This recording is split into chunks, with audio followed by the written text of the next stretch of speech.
I've been punched before, hit in the ribs with a steel pipe once too. But nothing ever knocked the air out of me like watching my wife slam the car door, laugh, and drive off with her sisters, leaving me behind in the middle of nowhere. It was supposed to be a couple's weekend. Instead, I was standing at a half-empty gas station in a town so small it didn't even have a stoplight. Just me, my wallet, a dying phone, and the sound of their SUV tires spitting gravel as they vanished down the road. They called it a prank. They said I needed to lighten up. That's how it all started. I'm Adam Bennett, 38 years old. Back then I worked as a site foreman for a mid-sized construction firm out of Flagstaff. Reliable job, reliable routine. I paid the bills, kept the fridge full, and thought I had a steady marriage.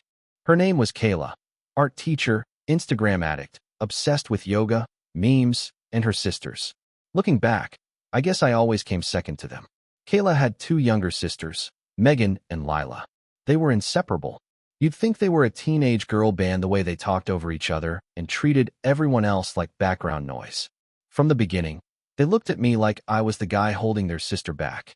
Like my flannel shirts and tool belt didn't fit their brunch and vacation lifestyle. The trip was Kayla's idea. She said it'd be good to get away. Just a long weekend. You, me, the girls. Laughs. Wine. Bonfires. Sounded like hell. But I said yes anyway. She wanted to visit some old ghost town up in Utah that had been turned into an artsy retreat. A converted mining village now packed with boutique cabins and overpriced coffee shops.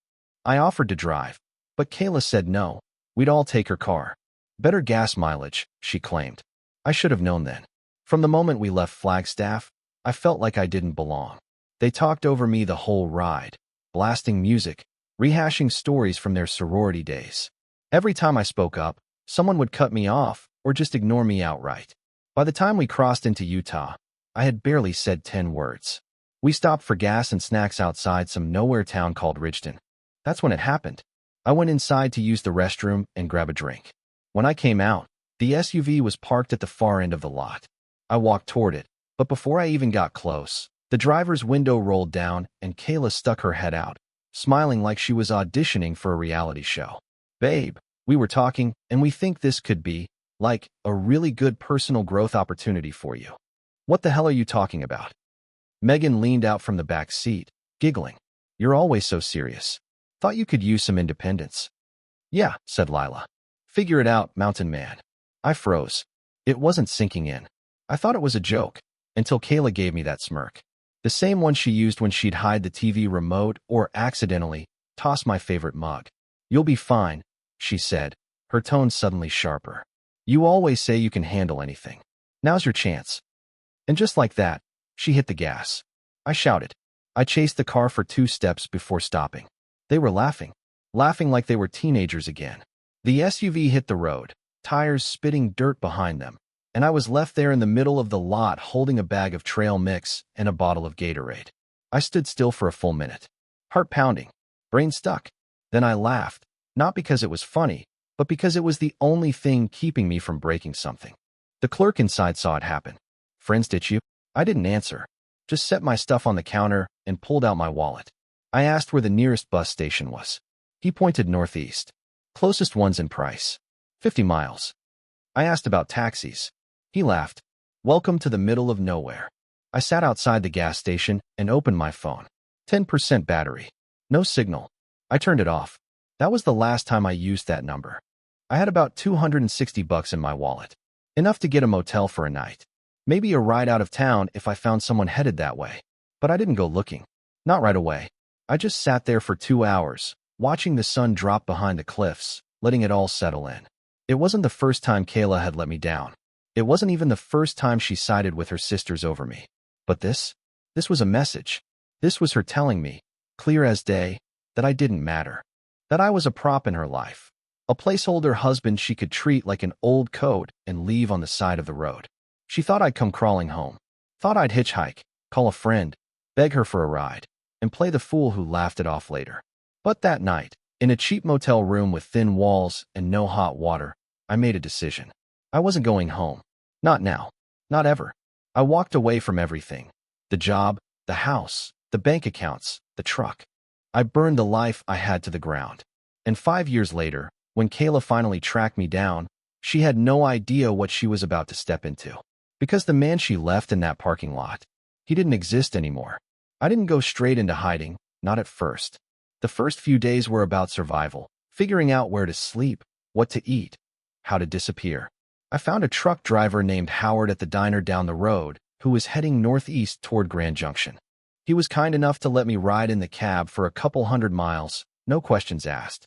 "You look like a guy who just quit everything," he said somewhere near the Colorado border. "I didn't quit," I replied. "It quit me."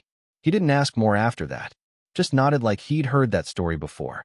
In Grand Junction, I paid cash for a burner phone, picked up a second-hand duffel bag, and got a motel room on the edge of town. Spent the evening writing down everything I could remember, all my logins, contacts, accounts. The life I'd built with Kayla spread out on paper. And then I started cutting ties. One by one, I shut it all down.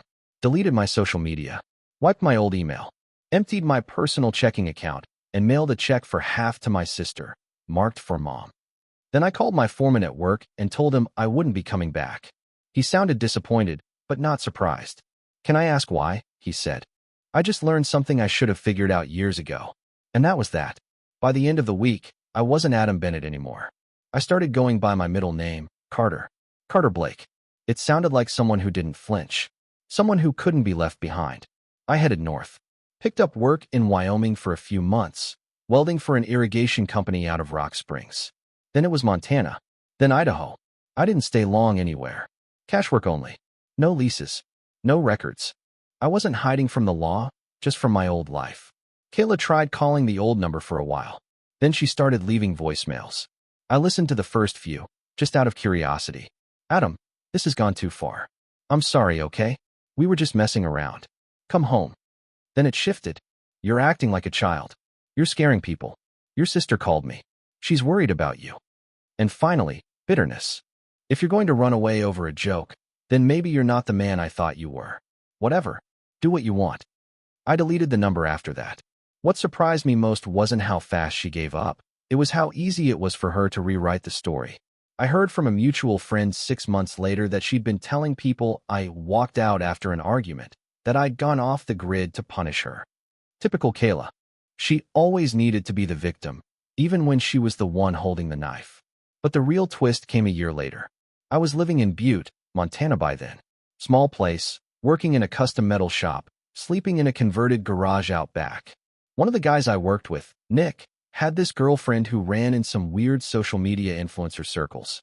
One night, we're drinking beers on the porch, and he goes, "Hey Carter, isn't your ex some kind of yoga chick from Arizona?" I froze. Why? Because I swear she popped up in Emily's feed. One of those healing after heartbreak accounts, posting videos about narcissistic husbands and surviving emotional neglect. I laughed. A short, bitter sound. That's her, all right. I didn't look it up. Didn't want to give her views. But it told me everything I needed to know. She'd turned my disappearance into a brand. What she didn't know, what none of them knew, was that while I was welding barns and sleeping in garages, I was building something else on the side. Every spare hour, every quiet evening, I taught myself something new. Coding, digital security, e-commerce. I started selling custom steelwork online under a fake business name. First it was brackets and table legs. Then gates. Then entire furniture sets. People didn't care where it came from, as long as it was good, and mine was.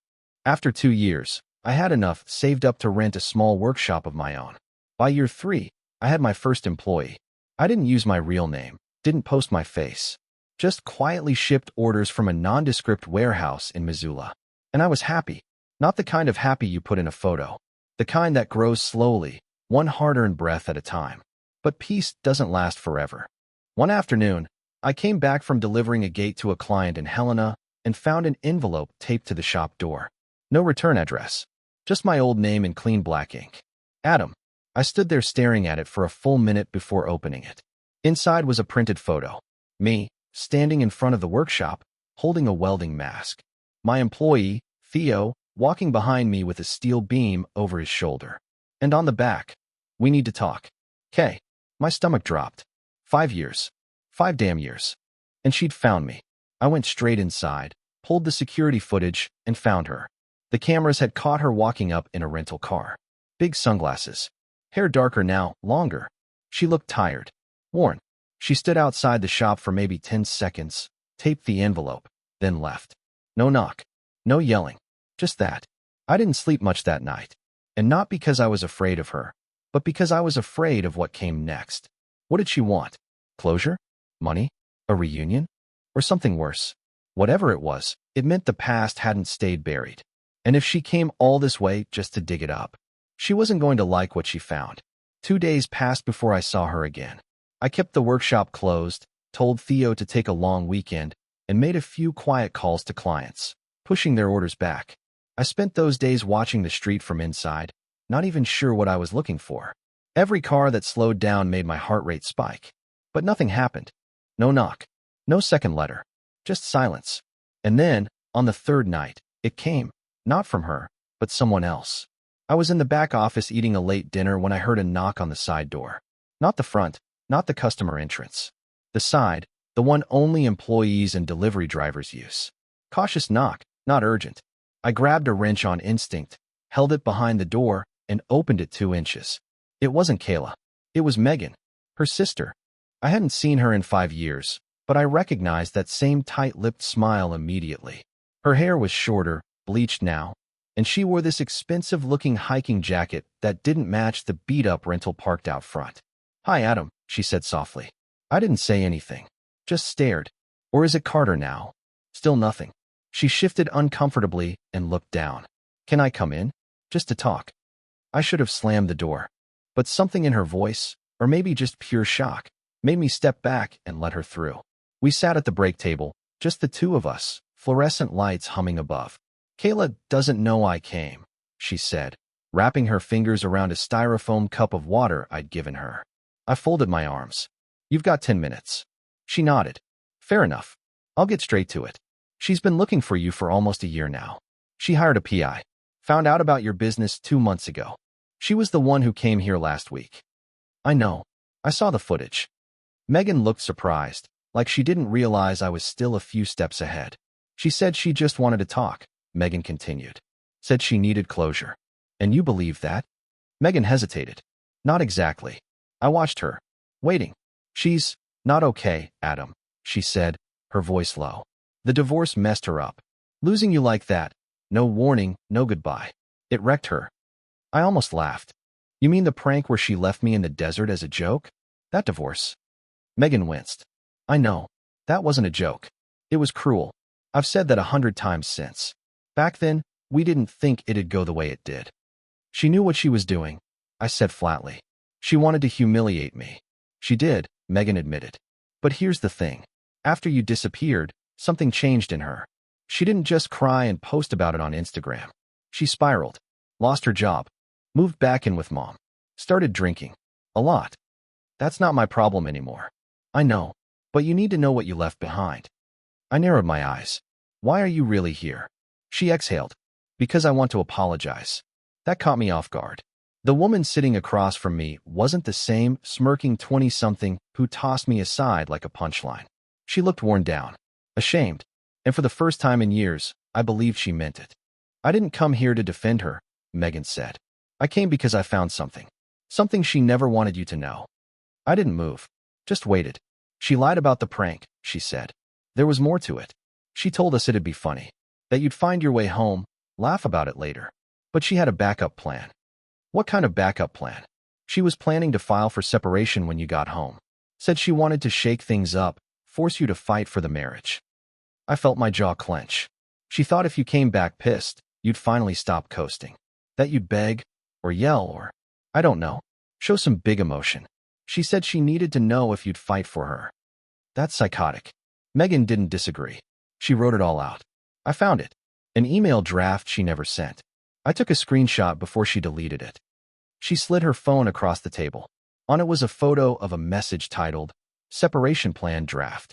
The language was brutal. It wasn't just about me needing to fight for her. It was about control, power, how to test the boundaries of our dynamic. She even wrote bullet points. Remove his transportation. Leave him in unfamiliar area. Limit his options. Observe his emotional response. She talked about you like you were an experiment, Megan said, disgusted. Like a psychology subject. I sat back. The rage didn't come. Just this heavy, quiet burn. I had suspected something deeper than just a prank. But this was manipulation on another level. She never told anyone that part, Megan added. Not even Lila. She buried it after you vanished. But when she started spiraling, things started slipping out. I stared at the photo for a long time before handing the phone back. You really didn't know? I didn't. I swear. And I'm sorry for what I did back then. I laughed. I called it funny. I thought you were just being overdramatic. But now, seeing what it did to her, and what she became, she looked up. You were right to walk away. We sat in silence for a minute. Then she added, but you should know, she's not here just to apologize. She's here because she wants to undo it all. She thinks if she can show she found you, maybe you'll come back. That's why I came first. To tell you not to believe her. I nodded slowly. She won't get what she wants. Megan stood, adjusting her coat. Good. I hoped you'd say that. Then she paused at the door. She doesn't know I gave you that photo, she said. And if you want to use it, do it before she finds out. And with that, she left. I locked the door behind her and stood there for a long time, staring at nothing. Kayla hadn't just humiliated me. She'd planned it, engineered it like a test to see if I deserved to stay in her life. And now? Now I had the proof. 5 years of silence was over. And for the first time since she left me on the side of that road, I wasn't just trying to heal. I was ready to make her answer for it. She waited until Sunday. Theo had the day off. The workshop was quiet. I'd just finished sanding a steel panel when I looked up and saw her standing there again. Kayla, framed in the open garage doorway like a ghost that hadn't decided if it wanted to haunt me or beg. She didn't look the way I remembered her. There were lines around her eyes now. Her posture had lost that casual confidence. She looked like someone who'd been hollowed out by years of trying to pretend she still had control. We didn't speak for a long moment. Finally, I set the grinder down and pulled off my gloves. You shouldn't be here. I didn't come to fight, she said quietly. Then you wasted the trip. She flinched, then took a cautious step inside. I've been looking for you for a long time. I know. She looked around at the space, the metal, the tools, the stacks of finished pieces ready for shipment, like she couldn't believe I'd built it without her. You disappeared, she said, her voice barely above a whisper. No goodbye. No warning. After what you did, you thought I owed you a goodbye? I didn't think you'd actually go, she admitted. It was supposed to be a prank. I cut her off. Or was it a psychological test? Maybe an experiment? That hit her. Her eyes widened just a fraction. You talked to Megan. She showed me the email. The plan. Kayla looked down at her shoes, shame creeping across her face like a slow shadow. I was trying to save us. No, I said. You were trying to break me. You wanted to see if I'd crawl back and prove I was worth your attention. Like a dog. I didn't mean for it to get that far. I didn't think you'd leave. I stepped closer. You dumped me 300 miles from home and drove off laughing. You made fun of me for years. Let your sisters treat me like trash. You erased who I was to make room for who you wanted me to be. And now, 5 years later, you're here because what? You're lonely? No, she said, her voice cracking. I'm here because I was wrong. I ruined everything. And I thought, maybe I could fix it. I stared at her. And for a moment, just a moment, I saw the woman I married. Not the manipulator, not the narcissist, but the woman I fell for. The one who used to sketch flowers in the margins of restaurant napkins and laugh when I tried to guess what they were. The one who asked me to build her a bookshelf before we ever said, I love you. But then I remembered the photo on the back of her draft email. The bullet points. The part that said, test his loyalty under stress. You can't fix what you destroyed on purpose, I said. Her voice hardened. So that's it. You just vanish? Build a new life under a fake name and pretend none of it happened? That's exactly what I did. I never stopped loving you. I almost laughed. You never loved me. You loved the version of me you thought you could control. She stepped forward, eyes pleading now. Adam, don't call me that. She stopped. This version of me? I said, gesturing to the shop.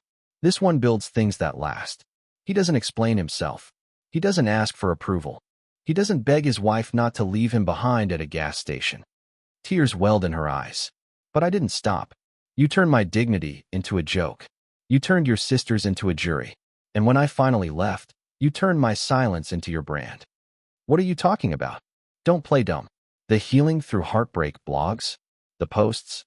The brand deals with yoga gear companies who thought you were some brave abandoned wife. You made a whole career out of turning me into the villain. I didn't mean. I don't care what you meant. She wiped her face with her sleeve. So why let me find you? Why not move again? Because I'm not running anymore. The room went still. She looked up slowly. Then what happens now? I walked over to the workbench and pulled out a manila envelope I'd set aside just in case she ever showed up. Inside, a printed copy of her separation plan email, the one Megan had sent me, along with a typed letter addressed to her latest sponsor, a company that had featured her in a recent Wellness After Loss campaign. I set it on the table between us. I didn't come looking for revenge, I said. But you came here. You opened the door. And I want you to understand, I can close it again just as fast. She looked down at the documents. Read the subject line. The sponsor's address. You're going to destroy me? No, I said. You already did that. I'm just giving you the opportunity to own it. Publicly. Or I send this to every company that's ever paid you to lie. Kayla swallowed hard. You're serious? I nodded. She looked broken. And maybe for the first time in her life, honest. You were the only real thing I ever had, she whispered. I tilted my head. Then maybe next time, don't leave the real things behind. We stood there in silence for another long stretch. Then she gathered the envelope, nodded once, and walked out the way she came. No screaming. No dramatic exit. Just a woman who had finally realized the price of playing God with someone else's life. The door closed, and I stood there, not triumphant, not angry, just done, really done. But the story wasn't over yet. Because a week later, I got a letter from someone I never expected. And inside was the final piece I didn't know I was missing. The envelope was thin, hand-addressed, and postmarked out of Sedona. No return name, just a plain stamped address in the corner. I almost tossed it aside, figured it was junk or some leftover piece of mail forwarded from a P.O. box I hadn't used in years. But then I saw the handwriting. It wasn't Kayla's. It was Lila's, the youngest of the three sisters. The one who always followed their lead, laughed at the cruel jokes, rolled her eyes when I offered to help, but never really said much on her own. She was a background character in every chapter of my marriage, always present, never pivotal. Until now. Inside was a single page. Typed. No fluff. Adam. Or Carter. Whatever you go by now. I wasn't sure if I should send this, but after everything that's happened, I thought you deserved to know. I didn't know about the email. Not the full thing. Megan told me after she left your shop. I didn't want to believe it, but she showed me. And now I see things clearly. We were horrible to you. All of us. I can't speak for Kayla, but I can speak for myself. I followed their lead. I laughed at things that weren't funny. I let them decide who you were without ever trying to know you myself. And when Kayla spiraled, I stood back and let her create this whole victim story. I helped her take photos for her blog. I helped her edit the captions. I told myself it was support, but really, it was silence. I was a coward. You didn't deserve what happened at that gas station. You didn't deserve the years of jabs, the condescension, the way we treated you like you were disposable. And now that the image is crumbling, Kayla's falling apart again. She posted a public apology last night. I don't know if you've seen it. Maybe you don't care. But it's out there. She didn't name you, but she admitted the prank, the plan, the manipulation. Said she lied about the breakup, about everything. Sponsors pulled out within hours. Her comment section is chaos. It's all unraveling. Megan was right. You were the only real thing in her life. And she blew it. I don't expect a reply. I just wanted you to know that someone else finally sees it too. Whatever life you've built, I hope it's better. Lila. I read the letter 3 times. Not because it surprised me, but because it didn't. It felt final. Not in a vengeful way. Not in the way I thought closure might come, with fireworks or some courtroom showdown. No. It came in the form of recognition, not just from the woman who broke me, but from the people who stood beside her while she did it. That weekend, I went for a long drive into the Bitterroot Range, parked high above the tree line, and watched the sun fall behind the mountains. No noise. No cars. No sisters. Just me. Carter Blake. Builder.